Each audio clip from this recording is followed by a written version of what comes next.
Good morning! For today's video ay magluluto lang ako ng Singapore chili shrimp or chili shrimp Singapore style. Bahala na kayo kung anong itawag nyo dyan.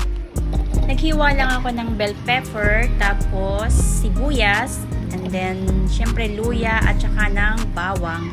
Yan, pagsamasamahin ko lang siya sa isang lagayan ng blender. Ayan, tapos lalagyan ko lang siya ng kaunting tubig para madali siyang i-blender. Ayan, i-blender ko lang siya hanggang sa maging pino na yung mga ingredients na inilagay ko. Ayan, pagkatapos ko yung i-blender, so gagawa pa rin ako ng isang mixture ng sauce.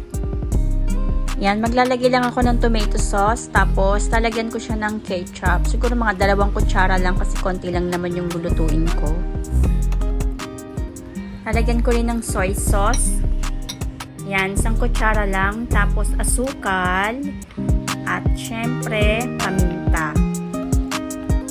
Ayan, halu-haluin lang hanggang sa mag-combine na lahat ng ingredients na nilagay ko dyan. After ko mahalo yan, set aside ko muna kasi mamaya ko pa siya gagamitin. Ayan, syempre, magpapainit na tayo ng mantika. At yung blender ko na mga ingredients, dyan ko na siya lulutuin. Yan, lagay ko na yung aking blender. So, syempre, dapat simutin natin para hindi naman masayang yung iba. Okay, yan. Halu-haluin ko lang hanggang sa kumulo na siya. So, hintayin ko siyang kumulo bago ko naman ilalagay yung pangalawang mixture na ginawa ko kanina. Yan, pakuluan ko lang yan saglit. Tapos, isusunod ko na rin yung pangalawang mixture na ginawa ko. Okay, yan. Lagay ko na. Tapos, bandawan ko lang yung lagayan kasi sayang din yung natira. Yan. Konting tubig lang naman. Ayan. Syempre, halo-halo ulit hanggang sa mag-mix na yung sauce na ginawa ko. After haluin, so intayin ko lang siyang kumulo bago ko ilagay yung hipon. Ayan, kumukulo na siya. Pero, tikman din muna yung sauce kung okay na sa inyong panlasa. So, magdadagdag lang ako ng asin kasi hindi pa ako naglagay ng asin dito kanina. Toyo lang naman yung ginamit ko. So, ayan, nalagay ko na rin ang hipon. Ayan, tapos halo-halo ulit.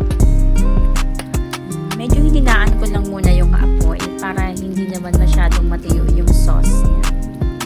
Ayan, hintayin ko lang siyang kumulo. Tapos, gagamit din ako dito ng isang itlog. Ayan, kapag kumukulo na siya, syempre ilalagay ko na rin yung itlog. Okay lang din pala kahit hindi na ako gumamit ng cornstarch kasi yung sauce niya medyo malapot naman.